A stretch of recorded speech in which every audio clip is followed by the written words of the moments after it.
in the first quarter or early in the second quarter is not going to win you a lot of games. So that obviously had a lot to do with it, but the Colts were still struggling a little bit at the beginning of that game anyways.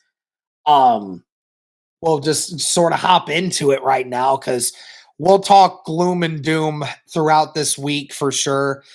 Just want to say that this episode is presented by FanDuel. Shout out to them for helping us out. Let's start with the quarterback here, Cody. Daniel Jones was 5 of 7 for 60 yards before going down with that Achilles injury. Did throw an interception on the first offensive play of the game for the Colts, which obviously put the Colts behind to start. And Riley Leonard, who had to take over early in the second, 18 of 29 for 145 yards, 1 interception, was only sacked once. In hindsight, Cody, I mean, Riley Leonard, for being, again, your third string quarterback and a 6th-round draft pick, I really didn't think played terribly. The weather conditions didn't necessarily help you in that regard. But yeah, I mean, another day, another quarterback play just not really helping you out in any way. No, I will say this. I did feel like Daniel Jones, after that bad interception early, which kind of set the tone, Right. He did on that second drive, he did lead you down to a touchdown. Yeah. And then, before he went out, he was actually, I think, 4 or 5 on that drive. So he was starting to get kind of into a rhythm a little bit. Yeah. So it just stinks that he was starting to, bad interception. Every quarterback has those. But then, as he's starting to put some drives together and be a little bit more efficient, goes down with that injury, right? So, like you said, though, Riley Leonard comes in, and Derek Free, like a rookie 6th-round pick who's your third string, Riley Leonard did all he could in this game. I really feel like that. We knew he had issues. He was a 6th-round pick for a reason. But, I think in a hostile condition like that, Riley Leonard was just fine. I have no issues with how he played. But, that's all you could really ask for your third string quarterback in a situation like that, in a hostile environment with a very, very difficult defense to play against. I thought he did a fine job. And I'll just say, I think the biggest, and I'll actually get to that in a minute before we, let's break down the rest of the offense and then we'll go into the defense. For rushing today, Jonathan Taylor, 21 carries for 74 yards and 1 touchdown.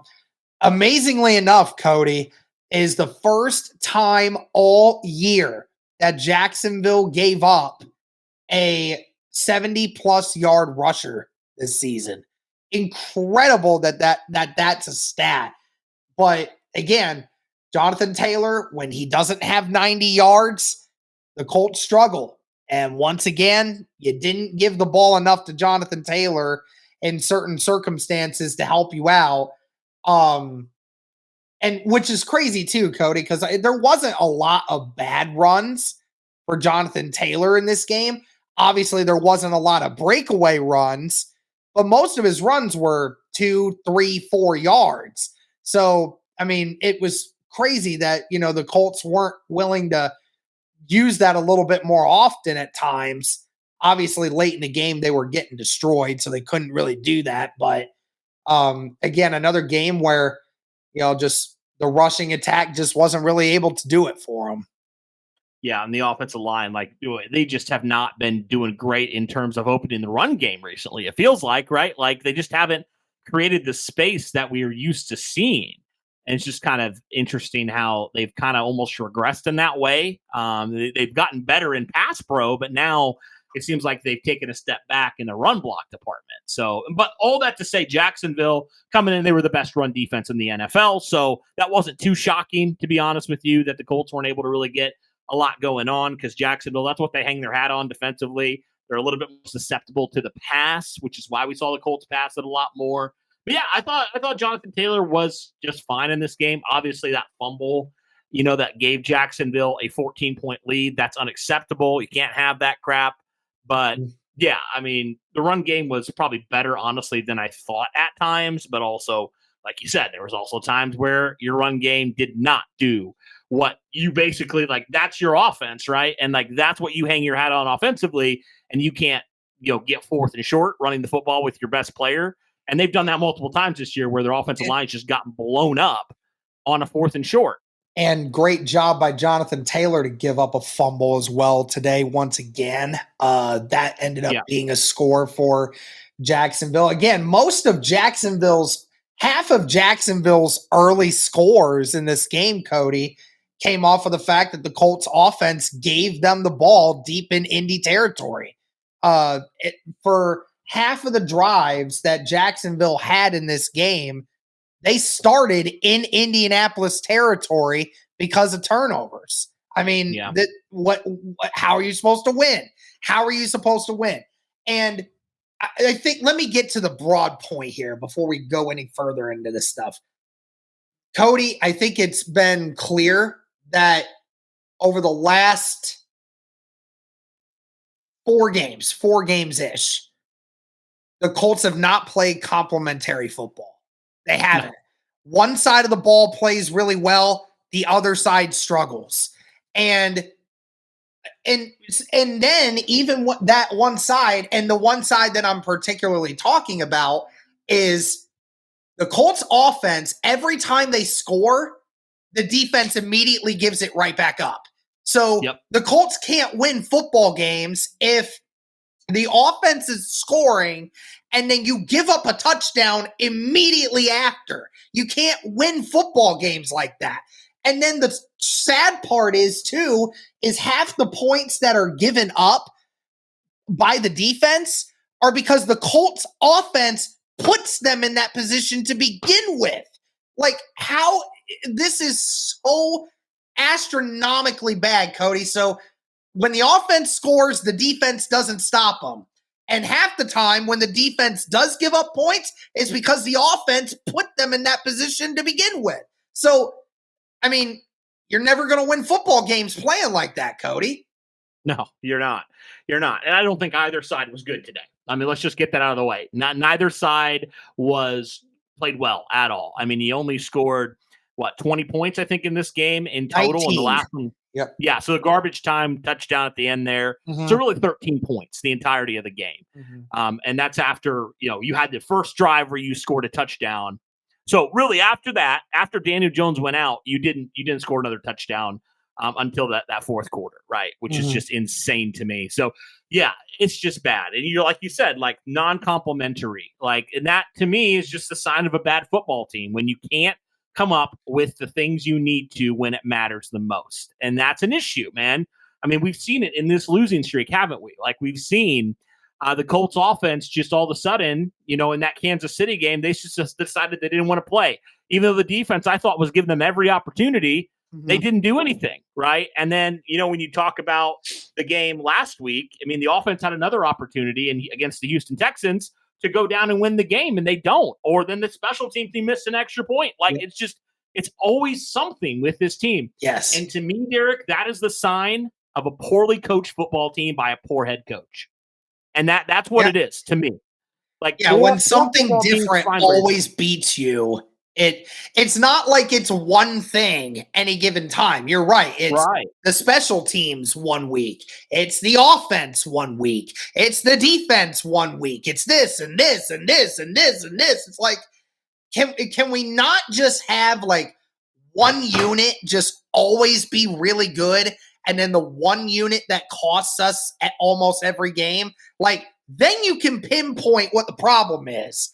But if you have a team that every single week, what actually beats you is something different every week, and then you have just one game where nothing goes right, like, then we start pointing to, like, how prepared was this team actually to, I mean, if they were prepared, then this Colts team just isn't really that good. Because obviously, if you were prepared and this was the preparedness of you, you got outplayed in every single facet in this game.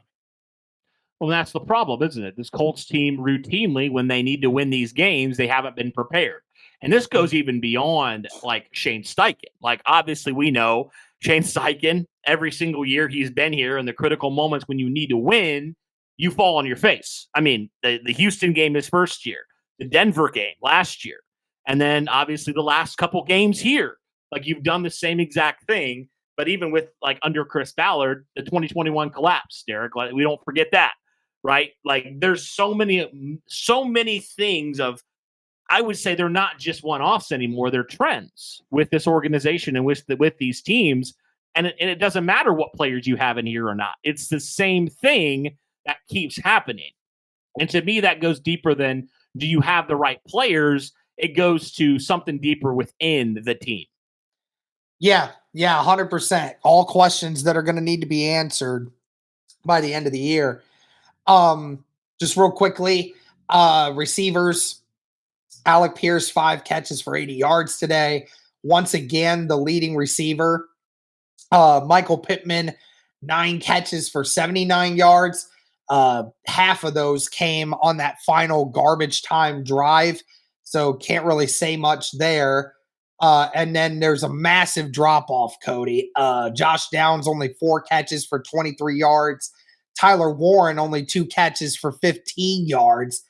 It's a shame how, Cody, it just feels like it's the Alec Pierce show, and then everyone else is just a non-factor. Pittman's been a non-factor for this losing streak.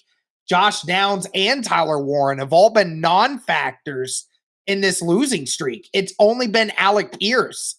It's like, I don't understand it. Pittman got targeted the most today, but Alec Pierce is the only one that's making any kind of big moves on this offense in the receiving category. Now, obviously, that's part to blame of Pittman, Downs, and Warren. It always is. But where is Shane Steichen in trying to figure out how to get these guys more involved? Like, what? I will say this. Leonard missed Josh Downs for an easy touchdown earlier in the game. Leonard missed him because you had Josh Downs lined up in the backfield. He ran a halfback in route and had him wide open. If Leonard just hits him right there, it's a touchdown. So I will say that the quarterback play has also been the problem, in the fact that the quarterbacks are not getting the ball to the guys that need to be catching the football. But it is scary, Cody, just how much of a drop-off it has been in Pittman's production, Downs' production, and Warren's production over the last 5 games, and it has been just Alec Pierce and nobody else. It's weird, isn't it? It's like strange. Like, well, these guys have talent. Like, why are we not giving them the football? It's Pittman was the biggest target for the Colts through the first 8 games. And then it was Warren, then it was Pierce, then it was Downs. The problem is now is it's Pierce, Pittman, Warren, Downs. Like, it's flipped all of a sudden. And I'm not putting anything on Pierce. Pierce is doing everything that he's asked to do. But the problem is that everybody else, like, they're not involved in the offensive game plan for some reason, and I don't understand it.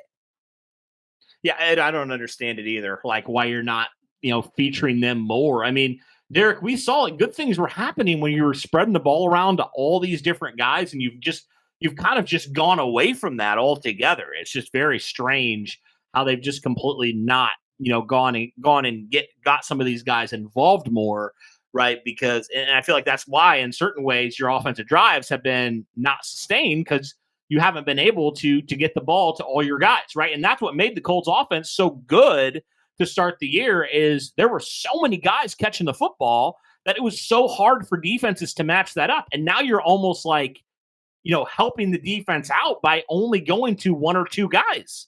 It makes your life as a defender a whole lot easier when your quarterback's only going after and targeting a couple guys, right? So that's just the confusing thing in it all. Is like, why you are not trying to get the ball in the playmakers' hands a little bit more? Guys that have proven that they can make plays, why aren't you getting them the football more? It's just very odd. And the crazy part is, too, like, today, only 2 wide receivers for the Colts averaged more than 8 yards a catch. Pittman with 8.8 and Alec Pierce averaged 16. Jacksonville's side, Cody, all but one of their all but one of their targets had 8+ yards or more on every catch. So ETN had 1 catch for 8 yards. Brenton Strange had 3 catches for an average of 9 yards. Jacoby Myers had 4 catches for an average of 10 yards. Tim Patrick had 5 catches for an average of 15.5 yards. And Brian Thomas had 3 catches for almost 30 yards a catch. So again, I understand it's Riley Leonard. That's probably in part of what happened here today, but it's not just today though. It's been a recurring trend over this losing streak that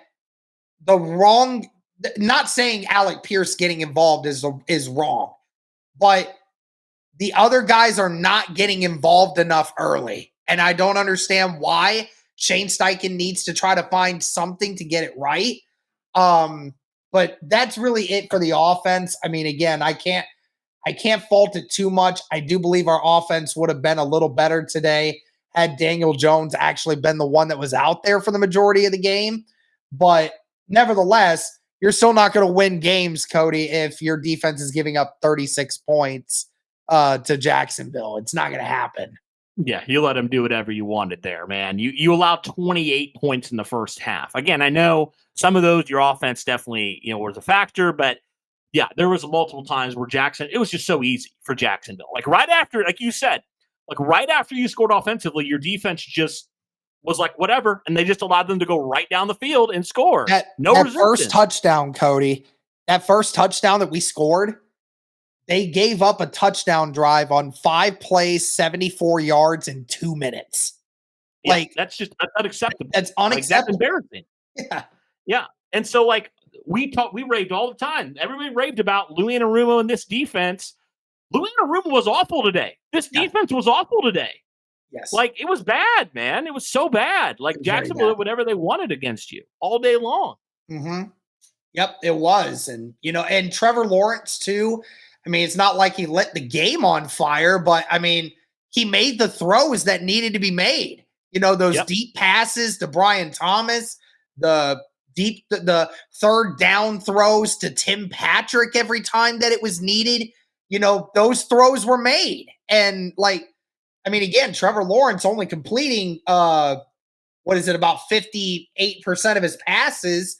I mean, not like he had a fantastic day throwing the football, but he was averaging, over 12. It was pretty much averaging 13 to 14 yards per completion. So, I mean, the completions that he had, the defense was just giving it all up. And, in part ways, I think it part has to do with, you're right, the way the Colts were running their zone scheme today just left a bunch of guys open at times when it shouldn't have been. And, you didn't get pressure on Trevor Lawrence at all. You didn't sack him at all. Where's the aggressiveness? It felt like when the Colts actually were aggressive early in the game, you were getting to Trevor Lawrence in his head a little bit. But late in the game, it didn't take effect. I have to say, Derek, Chris Ballard is the worst GM in the NFL at getting pass rushers. He is. It's awful. How do you have all this investment in your defensive line and you can't get a single sack on Trevor Lawrence? Derek, that reminded me of that. I believe it was, which game was that? There was a game a couple of years ago where it's probably been a lot of games in Jacksonville, honestly, but where you didn't even touch the quarterback all day long. And it just was that again, right? He's an NFL quarterback. I know he hasn't had a great year, but any quarterback, even a lot of college quarterbacks, they're going to pick apart your defense when you can't get any pressure rushing forward. That's a problem. Mm-hmm. But going back to what you said, if you know you can't do that, get aggressive, do something. That was just the problem. They didn't. Yeah, absolutely. And, it resulted in the Indianapolis Colts losing by 17 points. And again, the over under or the spread on FanDuel today was 1.5 in favor of Indianapolis, which is absolutely hilarious. If you took that spread for Jacksonville, then you were very happy with the performance today. Yeah, again, Cody, and we'll talk about it a lot going forward. But again, like for some of the biggest positions in the National Football League, like two of the biggest positions in football that you need to be able to succeed as a team, and that is the quarterback and the defensive end and the coach. And so far, Ballard has struck out on all three of those. We have not had a successful defensive end since Ballard has been here, even though he has tried so many times and it hasn't worked. And he has tried several times to get a new quarterback. It hasn't worked. And coaching wise, remember, he was going to take Mike McDaniel to begin with. And then 12 hours later, that didn't happen. So we ended up taking Frank Reich. What's going on with Frank Reich now? He's no longer meant Josh McDaniels. Josh McDaniels. You said Mike McDaniel. Mike McDaniel. I'm sorry, Josh McDaniel. You're right. I was like, Mike, I don't remember that. I appreciate you informing me of that. I was just like, but yes, Josh McDaniel. That's the wrong one. Okay. And then obviously Frank Reich. Where's he at now? He's at Stanford. He's no longer in the NFL. And then of course Shane Steichen, which again, a great hire at the time. It's not looking great right now as far as this team being prepared, and this team in situational football is just not good. I mean, Cody, again, we saw early in that situation where Riley Leonard was taking you down the field. You ran an RPO on a 4th and 1 and you didn't get it. Like, I don't know what Shane Steichen's affinity for running the football at a shotgun on a 4th and 1 is. I don't understand. Like, and the crappy part is like, if Riley Leonard would have kept it, he'd have got a first down. Like, can you tell your running backs, if you're gonna run an RPO, read the RPO? Don't just hand it off.